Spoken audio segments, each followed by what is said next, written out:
कोपरगाव शहर व Parner police station हद्दीत वाळूची अवैध वाहतूक करणाऱ्या आरोपी विरुद्ध 2 गुन्हे दाखल करून 35,60,000 रुपये किमतीचा मुद्देमाल जप्त।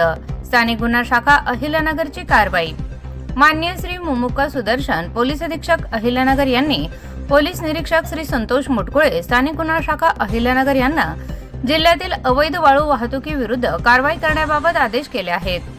नमूद आदेशान्वये पोलीस निरीक्षक संतोष मुटकुळे यांच्या नेतृत्वाखाली स्थानिक गुन्हा शाखेचे पोलीस उपनिरीक्षक संदीप दरवडे, दीपक मेढे, पोलीस अंमलदार विजय पवार, बाळासाहेब नागरगोजे, सागर ससाने, बाळासाहेब गुंजाळ, प्रकाश मांडगे, अमोल अजबे, सतीश भवर, विशाल तनपुरे, चालक उत्तरेश्वर मोराळे, अरुण मोरे यांच्या पथक तयार करून अवैध वाळू उपसा व वाहतूक करणाऱ्या इसमांविरुद्ध कारवाई करण्याकामी रवाना केले। दिनांक 30/6/2026 रोजी पथकाने कोपरगाव शहर व पारनेर पोलीस स्टेशन हद्दीत अवैध चोरून वाळूची वाहतूक करणाऱ्या इसमांची माहिती काढून छापा टाकून कारवाई केली।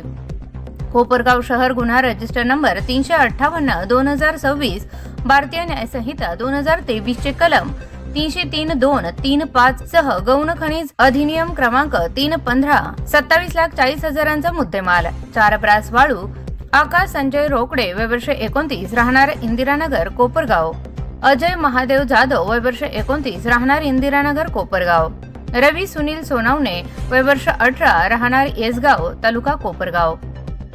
पारनेर गुन्हा रजिस्टर नंबर 509/2026 भारतीय न्याय संहिता 2023 चे कलम 303(2)(3)(5) 8,20,000 रुपयांचा मुद्देमाल। 2 ब्रास वाळू दत्तात्रय नाना मेंगाळ वय वर्ष 21 राहणार खडकवाडी तालुका पारनेर। एकूण 2 गुन्हे 35,60,000 रुपयांचा मुद्देमाल जप्त करून 4 आरोपी विरुद्ध कारवाई करण्यात आली। स्थानिक गुन्हा शाखेच्या वरील पथकाने कोपरगाव शहर व पारनेर पोलीस ठाणे हद्दीमध्ये कारवाया करून एकूण 35,60,000 रुपये किमतीचा मुद्देमाल हस्तगत केला असून यापुढेही स्थानिक गुन्हा शाखा अहिल्यानगर कडून सतत अवैध धंद्यांवर कारवाई करण्यात येणार आहे। सदरची कारवाई माननीय श्री मुमुक्का सुदर्शन पोलीस अधीक्षक अहिल्यानगर यांच्या सूचना व मार्गदर्शनाखाली स्थानिक गुन्हा शाखेचे पोलीस अधिकारी व अंमलदार यांनी केली आहे।